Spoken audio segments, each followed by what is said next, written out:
అక్షరం ప్రజల పక్షం. HR9 న్యూస్ టీవీకి స్వాగతం సుస్వాగతం. శ్రీ సత్యసాయి జిల్లా హిందూపురం పట్టణ మున్సిపాలిటీ కార్మికులు 3వ రోజు సమ్మెలో భాగంగా హిందూపురం మున్సిపల్ కార్మికులు మరియు CHU కలిసి అంబేద్కర్ సర్కిల్లో గ్లోబల్ ఆకారంలో కార్మికులు పనిచేసే ఆయుధాలతో నిరసన చేస్తూ మా డిమాండ్లను పరిష్కరించాలంటూ నిరసన వ్యక్తం చేశారు.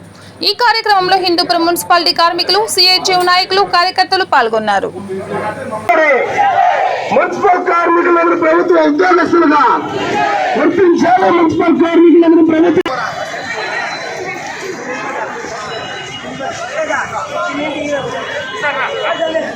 అన్నా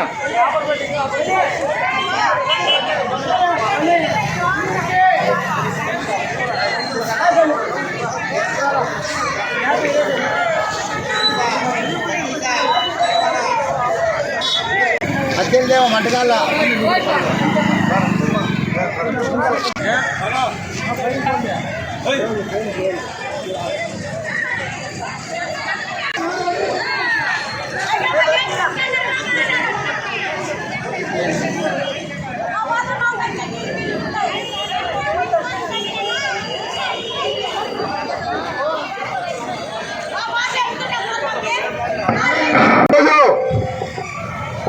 CITU రాష్ట్ర కమిటీ పిలుపు మేరకు భాగంగా శ్రీ సత్యసాయి జిల్లా హిందూపురం మున్సిపాలిటీలో మున్సిపల్ కార్మికులు, అదేవిధంగా ఇంజనీరింగ్ కార్మికులు, అవుట్ సోర్సింగ్ కార్మికులు, మలేరియా కార్మికులు, పార్కుల్లో పనిచేసే కార్మికులందరూ నేటితో 3వ రోజు సమ్మె ప్రారంభించడం జరుగుతుంది.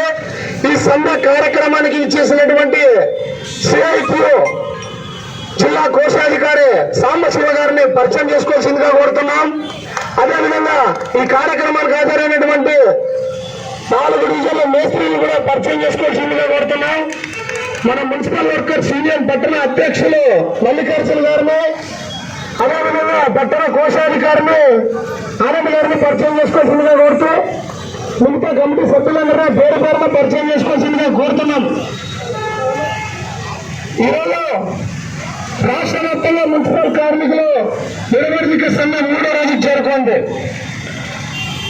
గత ఎన్నికలకు ముందు ప్రతిపక్ష నాయకుడు హోదాలో ఉన్నటువంటి మన గౌరవనీయులైనటువంటి ముఖ్యమంత్రి గారు నేను అధికారంలోకి రాగానే కాంట్రాక్ట్ అవుట్ సోర్సింగ్ పూర్తిగా రద్దు చేస్తాను, మనందరూ ప్రభుత్వం అధికారంలోకి వచ్చిన 6 నెలల్లోనే కాంట్రాక్ట్ లో పనిచేస్తున్న ప్రతి కార్మికునికి రెగ్యులర్ చేస్తానని చెప్పి నేటికి 4.5 సంవత్సరాల కాలం పూర్తి చేస్తున్న మున్సిపల్ కార్మికుల్ని గాలికొనిలేసినటువంటి పరిస్థితి. పలుసార్లు అయ్యా ఏంటి మాకు ఇచ్చినటువంటి హామీలు ఏం చేశారు, మాకు ఇచ్చినటువంటి మాటలు ఎక్కడ పెట్టారో దయచేసి దానిలో గుర్తు చేసుకొని మా మున్సిపల్ కార్మికులందరూ రెగ్యులర్ చేయండి అని పలుసార్లు మనము రిఫరెండ్ రూపంలో ఉన్నత అధికార వర్గాన్ని కలిసినా ఇంతవరకు మున్సిపల్ కార్మికులకు ఇచ్చిన హామీలు అమలు చేయకుండా వారితో వెట్టి చాకరీ చేయించుకుంటూ కాలయాపన చేస్తున్నటువంటి పరిస్థితి. మొన్న విన్నాం, మళ్ళీ కరోనా కేసులు ఉద్భవిస్తున్నాయి, రాష్ట్రం అట్టడుగుతున్నటువంటి పరిస్థితుల్లో ఉంది అని.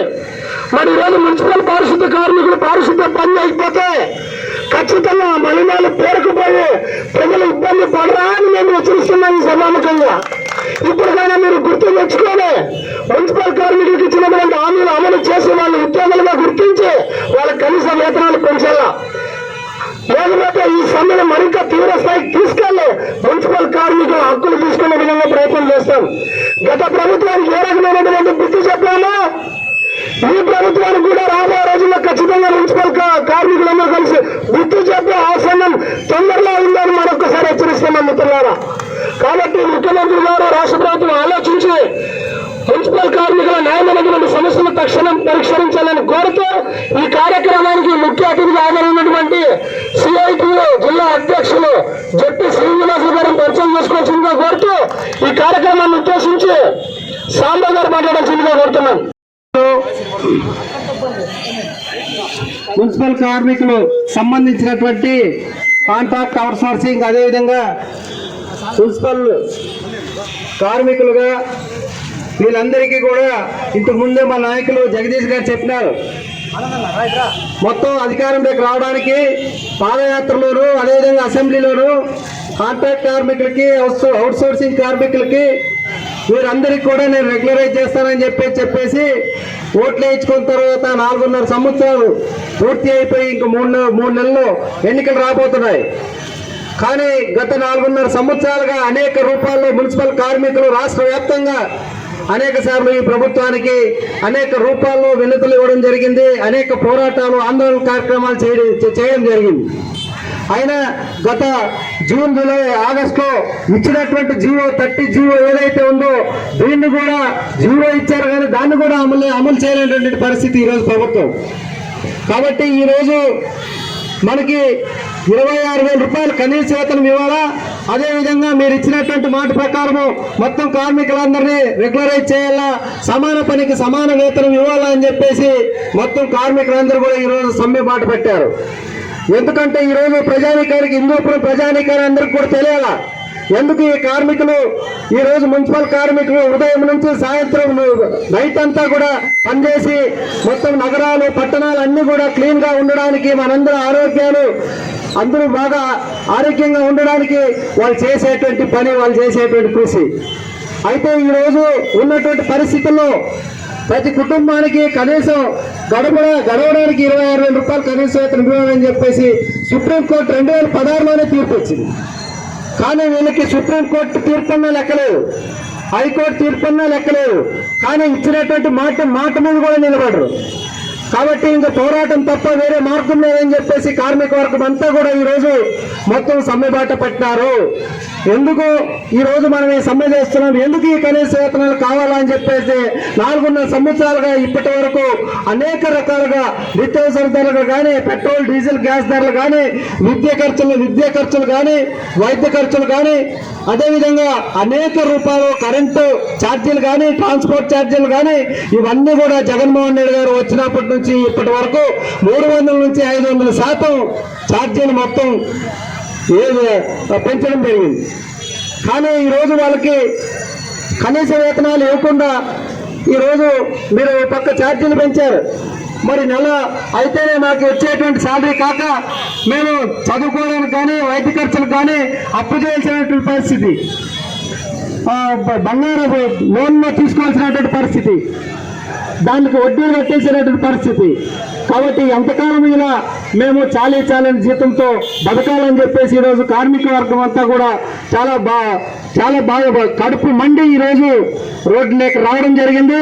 ప్రభుత్వం వెంటనే వీళ్ళు ఎవరైతే మన మున్సిపల్ కార్మికులు యూనియన్ని, కార్మికులను పిలిచి చర్చలు జరిపి వాళ్ళ న్యాయమైనటువంటి డిమాండ్లని పరిష్కరించాలని చెప్పేసి జగన్మోహన్ రెడ్డి గారికి కార్మికులందరి తరఫున నేను డిమాండ్ చేస్తున్నాను. ఎందుకంటే నగరం అంతా కాలిపోతా ఉంటే ఫిర్యాదు వాయించుకొని కూర్చోన్నాడంట. అట్లా ఉంది మన జగన్మోహన్ రెడ్డి గారి పరిపాలన. 4.5 అంతకుముందు మొత్తం ఇంకా ఒక్కసారి ఛాన్స్ లేదని చెప్పేసి రాష్ట్ర వ్యాప్తంగా డే అండ్ నైట్ మొత్తం 5 సంవత్సరాలు రాష్ట్ర వ్యాప్తంగా ప్రతి ఊరు, ప్రతి గ్రామము, ప్రతి పట్టణము, ప్రతి కార్మికుడు, ప్రతి ఉపాధ్యాయుని, ప్రతి విద్యార్థిని, ప్రతి నిరుద్యోగిని, ప్రతి రైతులకి కూడా ఆ రోజు హామీ వేయడానికి మాత్రం టైమే లేదండి. మరి ఈరోజు 4.5 సంవత్సరాలైంది. కనీసం అక్కడ ఉన్నటువంటి రాజధాని నుంచి ఏ రోజున్నా బయటకు వచ్చినాడా? ఇట్లా వస్తాడు, అట్లా వెళ్ళిపోతాడు. కాబట్టి ఈరోజు ఆయన కనీసం రాష్ట్రంలో నేను ఉన్నాను, నేను చేస్తాను, నేను వస్తాను, మీకు చేస్తానని చెప్పాడు. మరి ఎక్కడున్నావు, ఏమైనావు నువ్వు? కాబట్టి ఇప్పుడు ఉన్నటువంటి పరిస్థితుల్లో కార్మికులు మొత్తకొన్నాయి.